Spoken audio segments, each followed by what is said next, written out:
Hello and welcome to week 2 part 1 of MAA. This lecture will be on pricing, as always presented by Dr. Martin Roberts.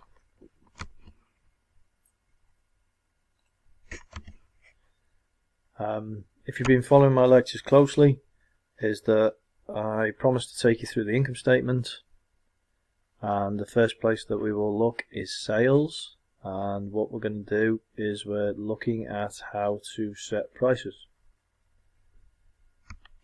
Okay, so therefore I'm going to take you through three themes. That's pricing as if by using economics principles.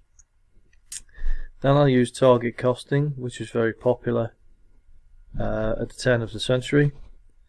And then finally, I'm going to leave you with margin versus markup, which is probably the one that you will encounter the most in the real world.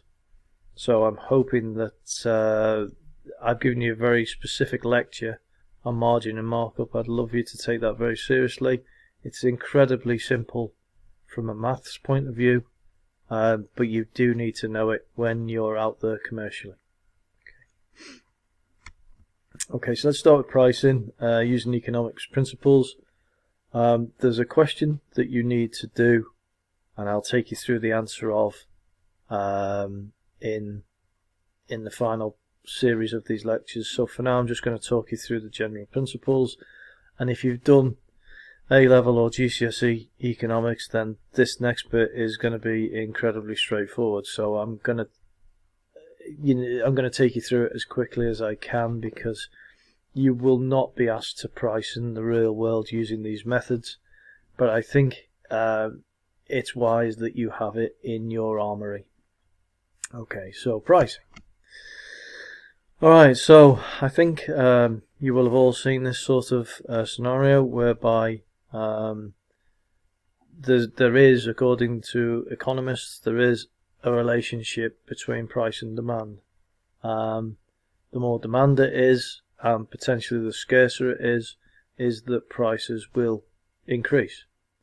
What we've got here is the usual stuff whereby where you've got a very straight line like this, is that you can sell a particular unit for any price and it won't change the demand for it. Okay, so probably something like milk up to a certain point is that no matter what the price is, everybody needs it and they will pay for it. Okay, and then we've got the other sort of relationship whereby demand is limitless at a certain price, and then therefore you'd actually be able to sell at that price, but as soon as the price goes above a certain price, then you're as a consumer not prepared to pay for that product. Okay, so I don't know, let's say a pencil's worth maximum £1. So if you go above £1, nobody's prepared to pay for it and we'll switch to something else. So you'll hear these words in economics. You'll hear the words elastic and inelastic. And we're going to do a very, very tiny bit on it, no more than that. And like I said, I'll show you how pricing works using a very simple equation, but no more than that. Okay, and then this is more the final type of slide that you would get with an economist, is that there normally is a pretty strong relationship between price and demand. Is that if a price is too high, you will sell less, and vice versa. Okay, so what we're going to do, the calculation we're going to use, is that relationship between price and demand. So what we're doing is we're going to use that percentage change in response to a change in price. Okay, all right. And so we're going to look at elasticity of demand to set our prices, and we're going to start using this. And like I said, is this equation. And like I said, we will go through this in more detail in the final lecture example. So more like the real world is that you've got target costing. And target costing is it's a clever technique, and what it's all about is it's about using the market to drive your prices, how much are customers prepared to pay for things. Okay, so the usual way of doing things is this sort of cost plus pricing idea, whereby you make something, it has a variable cost to make it, so that's easy to measure, so you know how much material, how much labour is going into it. But then what you've got on top of that is you've then got to add in your more technical factor to make sure that you maintain your legality, and that is to add your overhead absorption rate. Okay, together that will make a total cost for the product, and then we'll have this idea of margin or markup that we will add to that total cost, and it will ultimately create a selling price. Now that's the traditional way of doing it. Okay, alright, and this is the problem, there are flaws. Okay, and it's based on how much it costs to make, then you add a percentage. Okay, you've got a problem there, is that people may not wish to buy things at that price, or indeed your competitors may offer a product that's cheaper.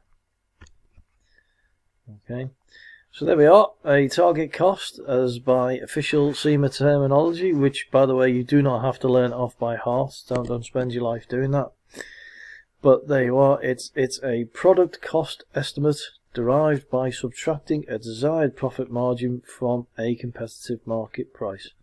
So it's the other way around, is that what we do is we ask people how much they're prepared to pay, and then we take our margins off, and then we work backwards till we work out what our costs should be. Okay, so there you go, that's exactly it. Okay, so what we're going to do is we're going to work all the way down to variable cost, and we'll see which one will either need to be reduced or even increased. Okay, so where this was used, or the most famous example of it being used, is the Tata Nano. You can look it up on YouTube, you can look it up on the internet. Is that what this car is? This is designed to be first manufactured and sold in India, and it was originally a roaring success, and they very famously used target costing to try and make and sell the car that you see in front of you. Okay,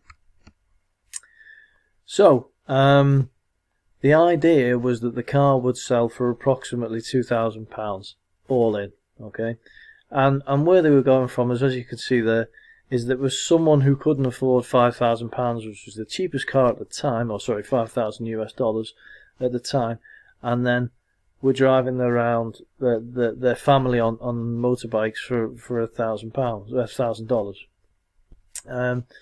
Tata's idea was that India, obviously a large population, and a large population that would like to, or currently drive around a lot on motorcycles. So the idea was to try and get the family all in one small car, and they would replace the traditional motorcycle. Okay, so as it says, the design was driven by three requirements, and like I said, the first one is target cost, and then of course what they were trying to do was they were trying to meet the requirements of the domestic market, and then also trying to make sure that they gave the minimum standard to the person who bought that car. It was reliable, it had four wheels, it would go where it needed to go and back again. Okay, alright, so what Tata did was they started with a US price, price of US dollars of 2,500, and then they took the profit margin per unit away from that $2,500.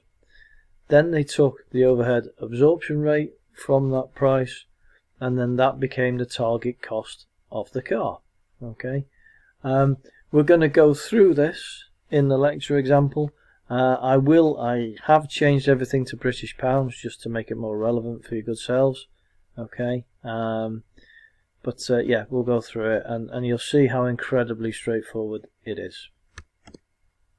Okay, so really what you've got to take from this very brief lecture is that target costing is very different to what you see here. Is that traditional costing is called inside out. You build your car inside and you hope to sell it to a certain market at the end of your production, and that's called an inside out approach, whereas the other way around is that what you're seeing is an outside in approach. Okay, so like I said, come back and join me later in this series, and I'll show you what I meant in terms of the numbers for Tato Nano. And to be fair, target costing is something that you'll enjoy. It's once you get into the swing of it, it's incredibly straightforward to do, and makes good questions for you to do. Okay, take care. Bye.